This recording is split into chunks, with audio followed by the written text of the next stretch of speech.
Vous est-il déjà arrivé de consommer de l'alcool ou de la drogue au point d'être dans un état second?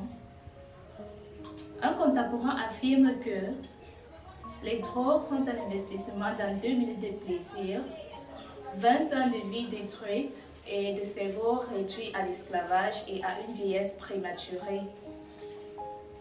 Comment donc comprendre que nos élèves qui vont à l'école, non pas pour détruire leur vie, mais pour la construire, se livrent à la consommation des stupéfiants, connus aujourd'hui sous différents noms tels que le banga, le gay, le tar, sans oublier les tramoles et même les whisky en sachet. En tant qu'enseignante, il m'a été donné maintes fois de constater que certains élèves se livrent à la consommation de ces stupéfiants.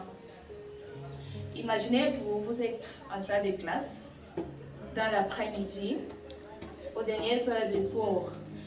Séance tenante, vous parvenez à humer une odeur forte d'alcool et même de chanvre. Bien entendu, cela ne laisse personne indifférent, car les élèves commencent à chahuter, ils commencent à bavarder. Et là, plusieurs interrogations vous traversent l'esprit. Et vous vous demandez, mais où suis-je? Réellement dans une salle de classe? Peut-être en boîte de nuit? Pourquoi est-ce qu'ils le font dans l'enceinte de l'établissement? Est-ce réellement des élèves ou alors des voyous déguisés en uniforme? Bien entendu, tout ce questionnement est accompagné d'un sentiment de peur, de stupeur, d'un sentiment de vulnérabilité et d'insécurité même, car vous vous demandez, mais s'ils décident de commettre l'irréparable dans leur irrationalité et leur bestialité, comment est-ce que vous allez vous défendre et même leurs camarades d'école?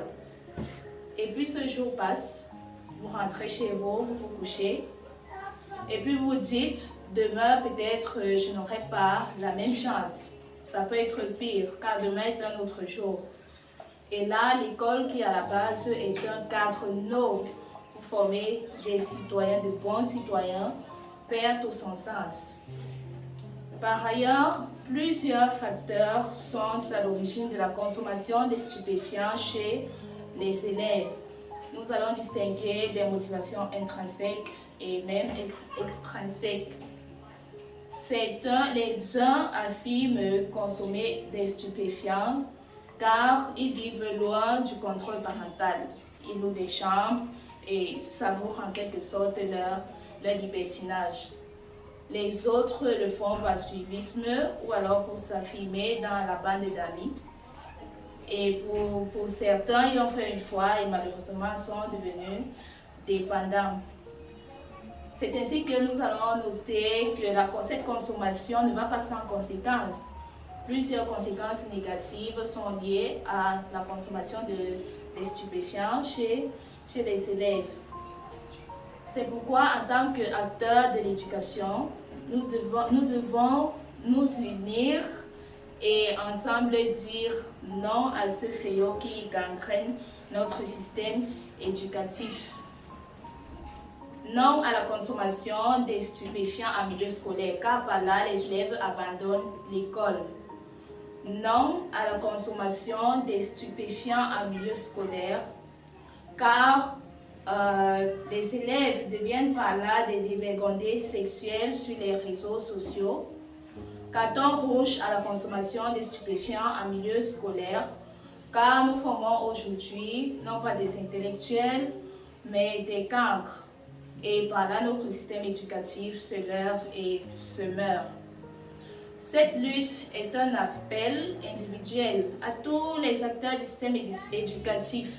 Donc, en tant qu'enseignant, en tant que parent, chef d'établissement, chacun doit jouer sa partition, chacun doit trouver le rôle décisif qu'il a à jouer afin de bannir ce fléau de notre système éducatif, afin de rehausser son éclat, redynamiser la qualité de nos enseignements, tant à l'échelle nationale qu'internationale. Je vous remercie.